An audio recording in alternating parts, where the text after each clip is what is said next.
کچھ ادارے یا کچھ ڈپارٹمنٹس ایسی ہیں جو آج بھی وفاق کے پاس ہیں، اور وفاق کے لیول پر وہ تمام صوبوں میں ان کے آفیسز، ان کے کام اور ان کے اختیارات ہیں۔ سینٹ جو ہے وہ چونکہ وفاق کا ادارہ ہے، وفاقی کا ادارہ ہے، تو سینٹ کی جو اسٹینڈنگ کمیٹی ہے، اس میں جتنے بھی ہمارے پاس ادارے ہیں وہ پورے پاکستان کے لیول پر ہوتے ہیں۔ اس نہ صرف بلوچستان بلکہ خیبر پختونخوا، سندھ اور پنجاب میں بھی جو صوبوں کے جو معاملات ہوتے ہیں وہ ڈسکس ہوتے ہیں، ان میں جو بھی پرابلمز ہوتی ہیں ان کو سالو کرتے ہیں، یا آنے والے وقت کے لیے جو پلاننگ ہوتی ہے اس کو ڈسکس کرتے ہیں، یا گزرے ہوئے جو کام ہوئے ہوتے ہیں ان پر ہم ڈسکشنز کرتے ہیں، اس میں جو خرابیاں ہوتی ہیں، ان کو کوتاہیاں ہوتی ہیں، کہیں کوئی مسئلے مسائل ہوتے ہیں اس کو پوائنٹ آؤٹ کرتے ہیں، اور ان اداروں کو ہم اس بارے میں بتاتے ہیں کہ آنے والے وقت میں یہ معاملات ٹھیک ہونے چاہیے، اور گزرے ہوئے وقت میں جو کچھ ہوا اس پر جو جن لوگوں نے کوئی ایسا کام کیا یا جو اس کا یا اس پر ہیں کہ ان کو سزا دی جائے، تو باقاعدہ اس میں ہم اس کو کٹہرے میں بھی لاتے ہیں اور ان کو سزائیں بھی دی جاتی ہیں۔ اچھا سر، چونکہ آپ سینیٹر ہے اور بہت متحرک بھی ہے، بلوچستان میں سرمایہ کاری کے حوالے سے بات کرتے ہیں۔ سرمایہ کاری کو بڑھانے کے لیے، چونکہ بلوچستان میں اس وقت سیکورٹی حالات بہت خراب ہیں، بہت سارے رکاوٹیں ہیں انویسٹمنٹ کو بڑھانے کے لیے، آپ کیا سمجھتے ہیں کہ ان رکاوٹوں کو کیسے دور کیا جا سکتا ہے یا ختم کیا جا سکتا ہے تاکہ وہاں پہ انویسٹر بھی آئیں، انویسٹمنٹ بھی کریں اور صوبہ ترقی کی طرف بھی جائیں؟ دیکھیں، انویسٹرز دو طرح کے ہیں، پوری دنیا میں دو طرح کے انویسٹرز ہوتے ہیں۔ ایک انویسٹر گورنمنٹ کی سطح پر ہوتا ہے، گورنمنٹ کسی دوسرے ملک میں اپنے قومی اداروں کو، اپنے قومی جو ان کے اثاثے یا ان کے جو کمپنیاں ہوتی ہیں ان کے توسط سے بزنس کرتی ہیں، اور کچھ بزنس ایسا ہوتا ہے کہ جسے B2B کہتے ہیں، بزنس ٹو بزنس، یا ایک گروپ دوسرے گروپ سے، یا ایک شخص دوسرے شخص سے، ایک ملک سے دوسرے ملک کے ساتھ بزنس کرتا ہے۔ اب ان حالات میں اگر آپ ان دونوں کو الگ کریں تو ملک اور ایک ملک دوسرے ملک کے ساتھ جو بزنس کرتے ہیں، اس صورت میں تو آپ یہ کہہ سکتے ہیں کہ معاملات بڑے عجیب ہو جاتے ہیں، یا معاملات کو بہت ساری چیزوں کو بیریئرز ہوتے ہیں، ان کو آپ کو کلیئر کرنے ہوتے ہیں، جبکہ B2B میں بیریئرز اتنے نہیں ہوتے ہیں، اس میں کوئی اتنے پرابلم نہیں ہوتے۔ اس میں اگر زیادہ سے زیادہ ہو تو وہ بزنس پر ڈیپینڈ کرتا ہے کہ جس صوبے میں آپ کا بزنس کرنا ہے۔ جیسے آپ نے بلوچستان کی بات کی، میں بلوچستان کی بات کروں تو بلوچستان میں ہمارے پاس 2 یا 3 ایسے بڑے سیکٹرز ہیں جس پہ بزنس ہو سکتا ہے اور ہو بھی رہا ہے الحمدللہ۔ ایک تو ہمارے پاس منرلز ہیں، مائنز ہیں، جی، جس پر بزنس بڑی آسانی سے ہو سکتا ہے اور ہو بھی رہا ہے۔ انٹرنیشنل فرمز بھی کر رہی ہیں، ہماری نیشنل پاکستان میں موجود جو دیگر صوبوں میں بڑی بڑی کمپنیاں ہیں وہ بھی بلوچستان میں مائننگ کر رہی ہیں۔ اور ایک ہمارا سیکٹر ہے ایگریکلچر کا، ایگریکلچر، اور ایگریکلچر کے ساتھ جب ہم ایگریکلچر کی بات کرتے ہیں تو ایگریکلچر کے ساتھ لائف سٹاک جڑا ہوا ہے، لائف سٹاک، ایگریکلچر، اور اس کے ساتھ تھوڑا بہت اگر آپ دیکھیں تو ہمارا ٹورزم بھی بلوچستان میں اس کو ساتھ لے کر چل سکتے ہیں۔ اور لائف سٹاک، ایگریکلچر اور مائنز اینڈ منرل، یہ 3 ہمارے بڑے شعبے ہیں جس کے تحت ہم بلوچستان میں اپنے کاروبار کو وسیع کر سکتے ہیں، اپنے انویسٹرز کو ہم انوائٹ کر سکتے ہیں، اور الحمدللہ اب حالات تھوڑے سے ایسے ہیں کہ ہم ان حالات کو بہتر کرنے کی طرف جا بھی رہے ہیں۔ انشاءاللہ انتظار بھی ہمیں ہے کہ انشاءاللہ جیسی حالات اور بہتر ہوں گے، امن و امان کی صورتحال بہتر ہوگی تو ہمارے پاس انویسٹرز آئیں گے اور ان شعبوں میں انویسٹمنٹ کریں گے۔ ان شعبوں کی جو ہمارے پاس کیپیسٹی ہے، کوالٹی ہے، وہ دنیا میں شاید بہت سارے ممالک میں نہیں ہے، اور دنیا کے پاس یہ بہت سارے ممالک میں یہ چیزیں ہیں بھی نہیں جو اللہ تعالیٰ نے ہمیں نعمتیں عطا کی ہیں، مائنز اینڈ منرل کی صورت میں، ایگریکلچر کی صورت میں، لائف سٹاک کی صورت میں۔ اور اس کے ساتھ اگر ہم دیکھیں تو ہمارے کوسٹل بیلٹ جو 900 کلومیٹر کا ہمارا بلوچستان کا گڈانی، کراچی کے بعد گڈانی سے لے کے گوادر تک جو ہمارا یہ ساحلی پٹی ہے 900 کلومیٹر کی، یہ تمام اتنی اللہ تعالیٰ کی نعمتوں سے مالا مال ہے کہ دنیا کی بہت سارے ممالک ان چیزوں کو دیکھ کر ترستے ہوں گے کہ اللہ تعالیٰ نے پاکستان کو کن کن نعمتوں سے نوازا ہے۔ مدخل صاحب، چونکہ بات نیچرل ریسورسز کی ہو رہی ہے، بلوچستان میں اس وقت ایک ریکارڈنگ ہے، ایک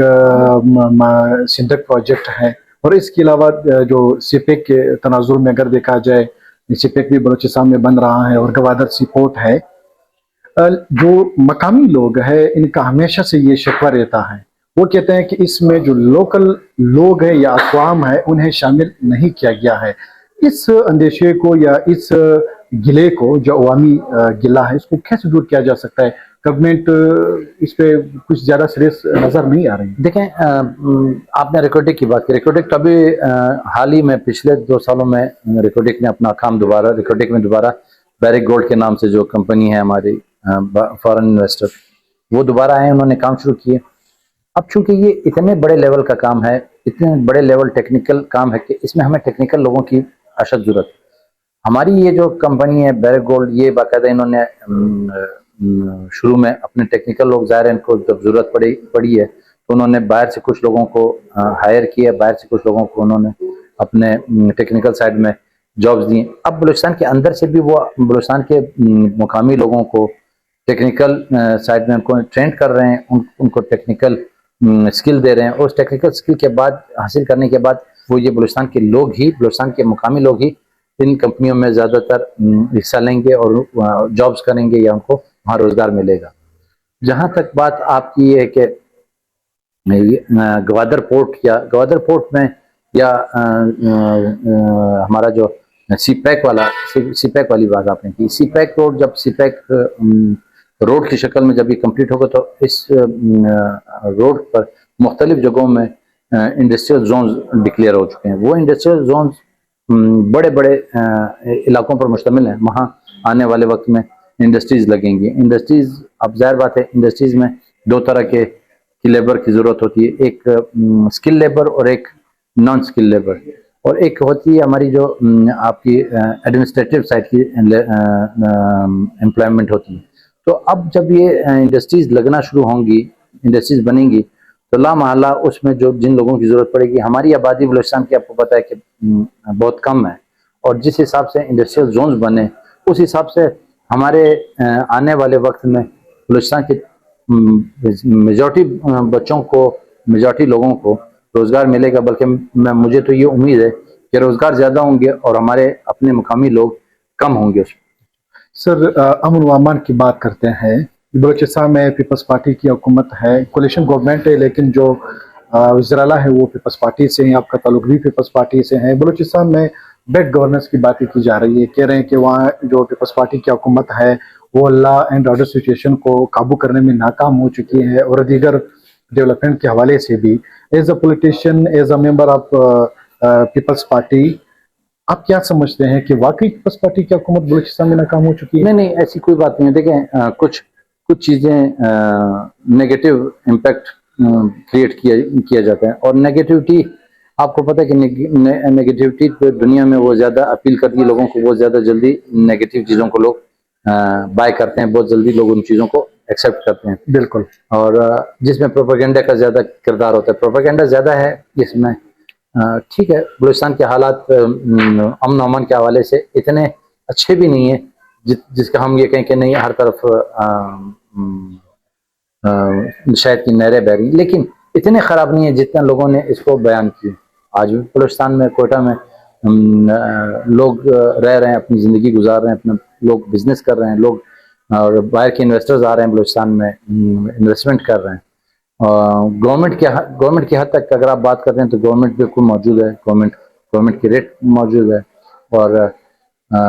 یہ جو امن و امان کا معاملہ ہوتا ہے، یہ ایسا معاملہ نہیں خدا نخواستہ کہ آپ دو بدو کسی کے ساتھ آمنے سامنے روزانہ کے حساب سے لڑ رہے ہیں۔ یہ ایک طرح سے وار کرنے والے، اپنا حملہ کرنے والے لوگ یہ باقاعدہ پلاننگ کر کے آتے ہیں، اور ان کے پیچھے جو ہاتھ ہیں وہ ایک ہاتھ نہیں ہے، وہ انٹرنیشنل کئی ممالک ہیں، اور ایک صوبے کے مقابلے میں اور کئی 2-3 ملکوں کے ایجنسیاں پیچھے ہوں تو صوبے کے مقابلے میں وہ بڑے ممالک اور ریسورسز والے ممالک لا محالہ آپ پر تھوڑا سا ان کا ایج زیادہ ہوگا، زیادہ نہیں تھوڑا سا۔ اور الحمدللہ ہم انشاءاللہ اس پوزیشن میں بھی ہیں کہ ان کو کاؤنٹر بھی کر رہے ہیں اور کاؤنٹر کریں گے انشاءاللہ۔ اس کو آنے والے وقت میں آپ دیکھیں گے کہ انشاءاللہ امن و امان بہتر ہوگا، اور ان لوگوں کو ہم اس جگہ تک پہنچائیں گے جہاں تک ان کا حق ہے کہ ان پہنچانا چاہیے. سر مختصراً اگر آپ اس سوال کا جواب دیں، کہہ رہے ہیں کہ بلوچستان حکومت جو کولیشن گورنمنٹ ہے نون لیگ کی پیپلز پارٹی کی، ابھی بتایا جا رہا ہے چند دن پہلے گورنر صاحب نے ایک انٹرویو میں بھی کہا تھا کہ 2.5 سال کا ایگریمنٹ ہوا ہے، 2.5 سال پیپلز پارٹی کی حکومت ہوگی، وزیر اعلیٰ پیپلز پارٹی سے ہوگا، پھر اس کے بعد نون لیگ کی حکومت ہوگی، وزیر اعلیٰ نون لیگ سے ہوگا. یہ امپلیمنٹ ہوگا یہ یا؟ لیکن یہ تو آنے والے وقت میں پتہ چلے گا. ابھی باتیں تو بہت ہوتی ہیں اور ایسا کوئی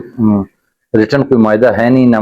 ہمارے سامنے آج تک کوئی ایسی بات آئی ہے بحیثیت پارلیمنٹرین ہے پاکستان پیپلز پارٹی کے. نہ میں نے دیکھی ہے، نہ میں اس پر کوئی کمنٹس دے سکتا ہوں، کیونکہ میں نے ایسا کوئی معاہدہ دیکھا نہیں، نہ مجھے اس کے بارے میں علم ہے. اور جہاں تک بات گورنر صاحب نے کی تو گورنر صاحب اس کا جواب گورنر صاحب ہی دے سکیں گے کہ آیا انہوں نے کس تناظر میں یہ بات کی ہے اور ان کا کس کانٹیسٹ میں یہ بات کی. اگر ایسا کچھ ہوگا تو آنے والے وقت میں پتہ چل جائے گا، ورنہ یہ گورنمنٹ 5 سال تک انشاءاللہ پیپلز پارٹی کی گورنمنٹ ہی رہے گی بلوچستان میں. وزیر اعلیٰ ہمارا پیپلز پارٹی کا ہی رہے گا. اچھا سر، لاسٹ کوشچن، بلوچستان میں جو سپریٹسٹ موومنٹ چل رہا ہے، BLA ہیں، دیگر مسلح تنظیمیں ہیں، آپ کیا سمجھتے ہیں ان کے ساتھ پولیٹیکل ڈائلاگ کیا جائیں تاکہ ان کو راہ راست پہ لایا جائے، یا ان کے خلاف کچھ کارروائی ہونی چاہیے؟ دیکھیں، انسرجنسیز کو کنٹرول کرنے کے لیے کسی حد تک آپ کو فورس استعمال کرنی پڑتی ہے اور کسی حد تک آپ کو ڈائلاگ کرنے پڑتے ہیں. بغیر ڈائلاگ کے نہ معاملہ کمپلیٹ ہوتا ہے، نہ فورس استعمال کیے بغیر معاملات اپنے اختتام کو پہنچتے ہیں. تو جہاں تک فورس کی ضرورت پڑے گی تو فورس استعمال ہوگی، جہاں ڈائلاگ کی ضرورت پڑے گی وہاں ڈائلاگ کریں گے. اور ڈائلاگ اس دنیا میں ہر مسئلے کا حل ڈائلاگ میں ہی ہے. آفٹر آل کسی نہ کسی دن آپ کو ٹیبل پر بیٹھ کر ڈائلاگ کر کے اس مسئلے کو حل کرنا ہوتا ہے. ڈائلاگ اس وقت ہوتا ہے جب دونوں فریق اس پوزیشن پر آ جاتے ہیں کہ ہاں آ کر بیٹھ کر ہم اس پر بات کرتے ہیں. اور مجھے امید ہے کہ یہ معاملہ بہت جلد آئے گا کہ ہم بیٹھیں گے، اس پر بات کریں گے، اس کو سیاسی حل اس کا ہے، سیاسی حل اس کا نکالیں گے. اور یہ جو سیپریٹسٹ موومنٹ کہلائی جاتی ہے، یہ سیپریٹسٹ موومنٹ نہیں ہے، یہ صرف اور صرف ان کے کچھ گریوینسز ہیں. ان گریوینسز کو ایڈریس کریں گے، ان گریوینسز کو سنیں گے، ان گریوینسز کو دیکھیں گے، ان کے ساتھ بات کریں گے. ہو سکتا ہے کہ ان گریوینسز میں کچھ ماننے والے ہوں جو بالکل جائز ہوں، مانیں گے. جو ماننے والے نہیں ہیں تو ظاہر بات ہے وہ ان کو بتائیں گے کہ یہ آپ جو مطالبہ کر رہے ہو، یہ مطالبہ اس لیول پر یا اس حد تک قابل قبول ہے، یہ قابل عمل ہے، جہاں تک ہم کر سکتے ہیں اس پہ ہم عمل کریں گے انشاءاللہ. بہت شکریہ سر، تھینک یو سو مچ. ناظرین، یہ تھے جناب بلال خان مندوخیل صاحب جس سے ہم نے تفصیلی بات کی بلوچستان کے حوالے سے. ایاز مندوخیل اجازت چاہے گا، اگلی پروگرام تک دعا میں یاد رکھنا. اللہ حافظ.